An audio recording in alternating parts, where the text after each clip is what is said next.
Tapat, matatag at maaasahan balitang tama at totoo lamang dito sa Pilipinas Network. Magandang araw sa ating mga kababayan sa Pilipinas at sa buong mundo. Huwag kalimutang pusuan ang video, sumubaybay at pindutin ang patingaw upang lagi kayong updated sa balita. Simulan na natin. Isang mainit na balita mula sa gitnang silangan ng ating tutukan ngayon. Kinumpirma ng mga ulat na inatake ng mga rebeldeng Houthi mula sa Yemen ang Saudi Arabia gamit ang teritoryo ng Iraq. Ang hindi inaasahang pag-ataking ito ay nagpapakita ng lumalalim na alyansa sa pagitan ng mga rebeldeng Houthi at ng mga armadong grupo sa Iraq na kapwa sinusuportahan ng Iran. Isa itong direktang banta sa seguridad ng rehiyon. Ayon sa mga pagsusuri ng Saudi Arabia at ng mga kaalyado nito sa rehiyon, isinagawa ang operasyong ito sa pamamagitan ng koordinasyon ng magkabilang panig. Bagamat magkalayo ang Yemen at Iraq, nagawa nilang pag-isahin ang kanilang mga puwersa upang maglunsad ng opensiba laban sa kaharian ng Saudi Arabia. Patunay ito na lumalawak ang saklaw ng operasyon ng mga militanteng grupong kontrolado ng Iran, kabilang sa mga pangunahing pinuntirya ng pag-atake ang mga pasilidad ng langis sa silangang lalawigan ng Saudi Arabia. Ang rehiyong ito ang itinuturing na puso ng produksisyon ng krudo ng kaharian.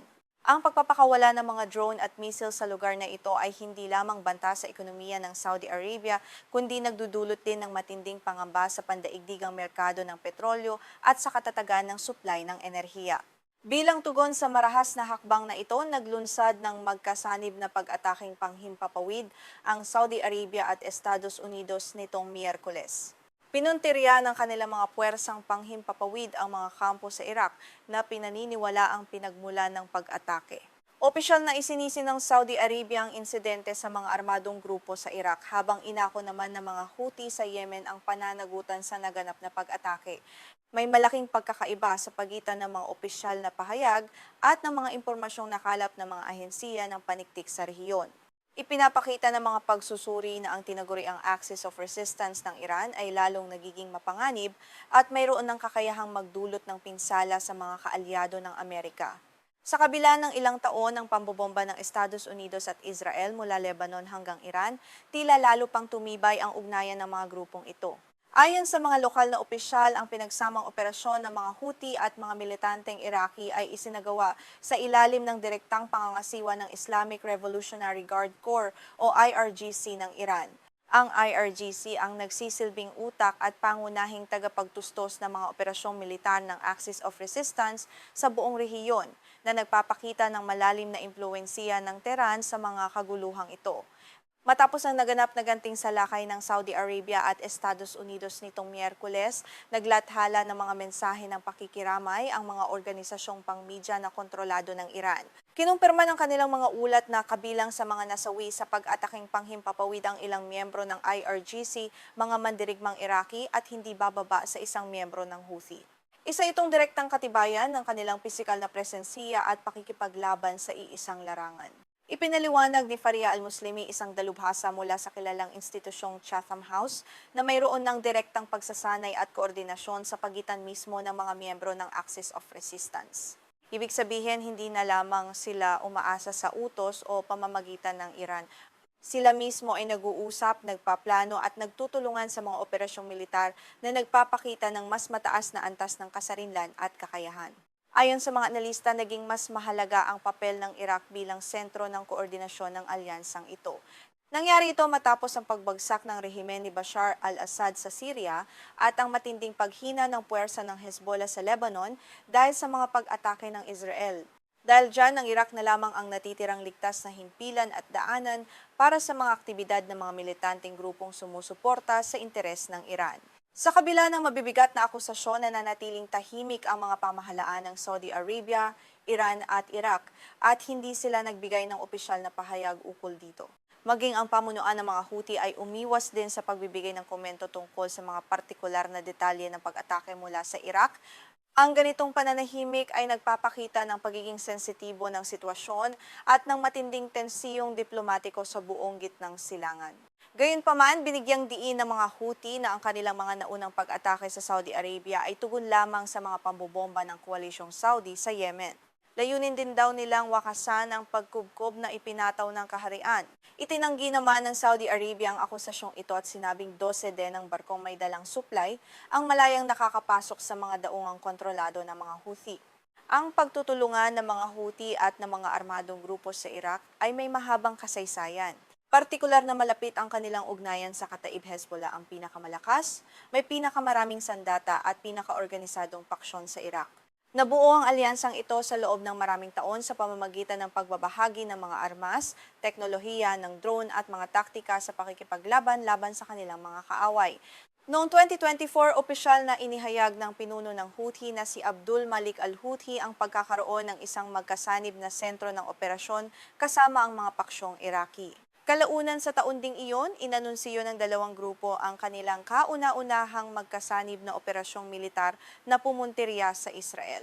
Ito ang naghudyat ng formal na pagsasanib ng kanilang mga puwersang panlaban. Hindi nalihim ang presensiya ng mga Houthi sa Iraq dahil mayroon silang mga permanenteng tanggapan doon. Ang kanilang opisyal na kinatawanan si Ahmed al-Sharafi ay madalas makipagpulong sa mga partidong Shiite at mga armadong paksyon sa Baghdad. Bukod dito, makikita rin sa ilang bahagi ng kabisera ng Iraq ang mga poster na naglalaman ng kanilang slogan laban sa Amerika at Israel na matagal nang nakapaskil doon. Ayon sa mga analista, napakahalaga ng heograpiya ng Iraq para sa mga Houthi at iba pang grupo. Ang malawak at bukas na lupain nito ay nagbibigay ng angkop na lugar upang magtago at maglunsad ng mga palihim na pag-atake ng hindi madaling matutukoy. Ang ganitong bentahing heograpikal ay nagbibigay sa kanila ng kakayahang umiwas sa mga makabagong radar at sistema ng pagsubaybay ng kanilang mga kalaban sa rehiyon. Bukod dito, ang mahigit 800 kilometrong hangganan sa pagitan ng Iraq at Saudi Arabia ay napakahirap bantayan kaya madali itong maging lonsaran ng mga pag-atake patungo sa mga bansa sa Golpo.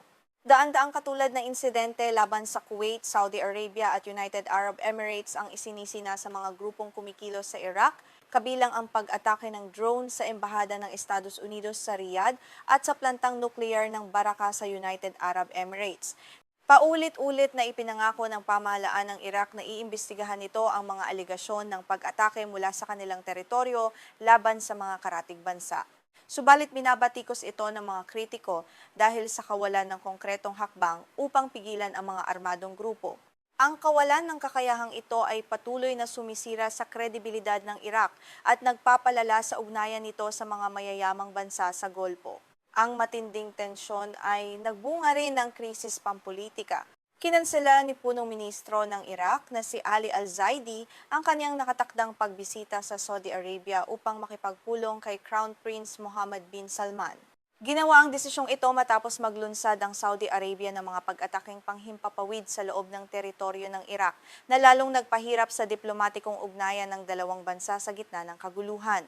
Sa kabila ng mga hamon, may ambisyosong plano si punong ministro Zaidi na ilagay sa ilalim ng kontrol ng pamahalaan ang lahat ng armas sa bansa bago matapos ang Setyembre.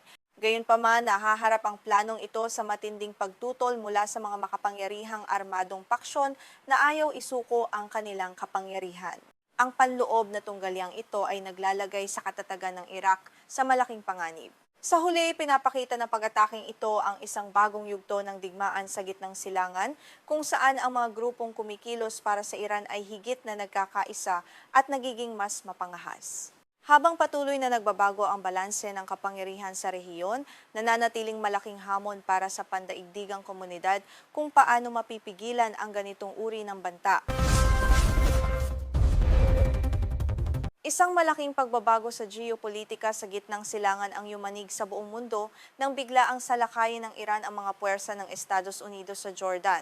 Ang sorpresang pag-ataking ito ay nagpapakita na ang Tehran ay gumagamit na ngayon ng mas agresibong estratehiya laban sa Washington na nagdulot ng malaking pangamba sa posibilidad ng isang malawakan at direktang digmaan sa pagitan ng dalawang makapangyarihang bansa sa rehiyon. Noong ika-29 ng Hulyo, nagpakawala ang Islamic Revolutionary Guard Corps o IRGC ng maraming ballistic missile na nakatarget sa isang airbase ng Amerika at sa mga pasilidad ng US Central Command o CENTCOM sa Jordan. Inilarawan ng militar ng Estados Unidos ang insidenteng ito bilang isang mapanganib at hindi inaasahang pag-atake, lalo pat naganap ito pagkatapos ng ilang araw na walang labanan sa pagitan ng dalawang panig. Ang aksyong ito ng Iran ay nagdulot ng matinding gulat sa mga diplomatikong bilog dahil ang mga kamakailang ulat ay nagpapakita na tila lumalamig na ang tensyon sa pagitan ng dalawang bansa. Bago ang pag-atake, inihayag ni Pangulong Donald Trump na pansamantalang sinuspinde ng Amerika ang mga pag-atake mula sa himpapawid laban sa Iran upang bigyang daan ng diplomasya at binanggit pa niyang aktibong nakikipag-ugnayan ang Tehran para sa negosasyon. Gayunpaman, mabilis na itinanggi ni Ismail Baghaei, ang tagapagsalita ng Ministry ng Ugnayang Panlabas ng Iran, ang mga balitang may nagaganap na direktang pakikipag-usap sa Estados Unidos.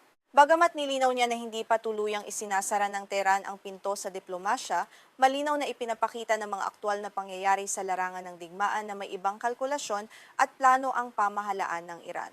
Ayon kay Hamid Reza Azizi, isang eksperto sa mga usapin ng Iran mula sa German Institute for International and Security Affairs, naniniwala ang Tehran na hawak nito ang bentahe sa kasalukuyang sitwasyon. Ang pag-ataking ito ay hindi isang padalos-dalos na desisyon, kundi isang kalkuladong eskalasyon na naglalayong subukan ang hangganan ng pasensya at magiging tugon ng Estados Unidos at ng mga kaalyado nito sa rehiyon.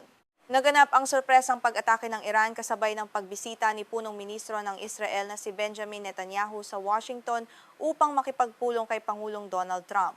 Pagkatapos ng kanilang pag-uusap, inilarawan ni Netanyahu ang pulong bilang isa sa pinakamahuhusay nilang talakayan kung saan tinalakay nila ang mas maigting na kooperasyon hinggil sa mga banta mula sa Iran at sa pangkalahatang seguridad sa rehiyon.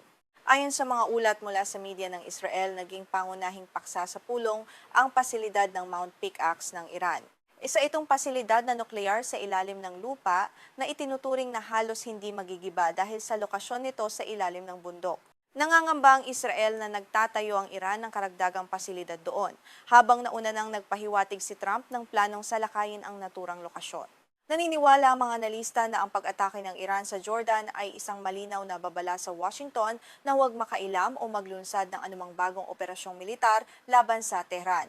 Sa pamamagitan ng pagpapakita ng kakayahan nitong tamaan ng mga target ng Amerika, nais ng Iran na pigilan ng anumang plano ng koalisyong US-Israel na salakayin ng mga sensitibong pasilidad na nuklear nito.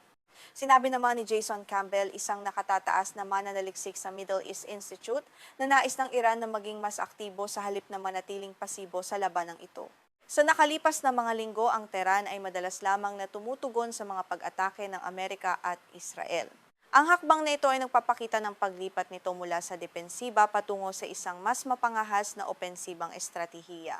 Ayon pa kay Campbell, matagal nang naghihinala ang Iran na ginagamit lamang ng Estados Unidos ang pansamantalang tigil putukan upang muling mag-ipon ng lakas, magpadala ng karagdagang armas, at maghanda para sa susunod na yugto ng digmaan. Dahil dito, nagpasya ang Tehran na basagin ang katahimikan upang hindi mapag-iwanan at mapanatili ang kakayahan nitong magdikta sa takbo ng labanan sa harap ng Amerika. Bukod dito, ang pag-atake ay nagsisilbi ring direktang mensahe sa Washington sa gitna ng patuloy na pagpapadala ng Amerika ng karagdagang puwersang militar sa gitnang silangan. Nais agad patunayan ng Iran na kahit gaano karaming sundalo at modernong armas ang iposisyon ng Estados Unidos sa rehiyon, mayroon pa rin itong sapat na kakayahan at tapang upang gumanti at magdulot ng malaking pinsala sa mga puwersang Amerikano anumang oras.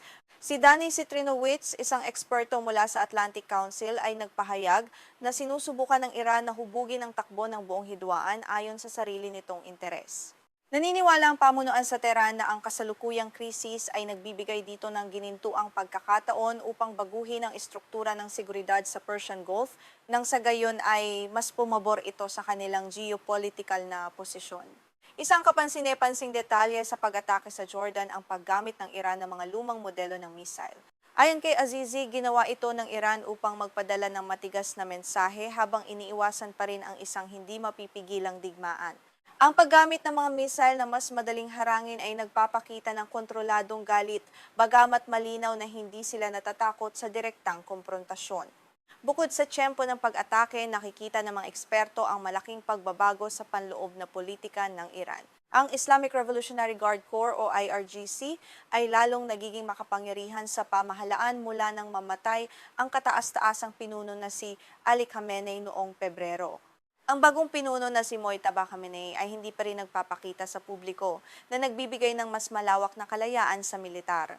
Ayon sa pagsusuri ni Jared Malsin at Suha Maaye mula sa Wall Street Journal, mas pinipili ngayon ng IRGC ang isang mahaba at patuloy na labanan kaysa sa pagpasok sa mga kasunduan. Nangangamba ang militar na ang anumang kompromiso ay magdudulot ng matinding presyon sa ekonomiya at politika sa loob ng bansa, kaya mas pabor ito sa pagpapanatili ng tensyon upang mapatunayan ang kahalagahan nito. Ipinaliwanag naman ni Professor Afshan Ostovar na ang pananaw ng militar ng Iran ay nakasandig sa ideya ng lahat o wala. Para sa kanila, hindi kailangang ganap na talunin ng Estados Unidos o Israel sa digmaan. Sapat nang mapigilan ang mga kaaway na makamit ang kanilang mga layunin upang maituring itong isang malaking tagumpay. Ang ganitong mentalidad ay nagpapahirap sa anumang usapang pangkapayapaan.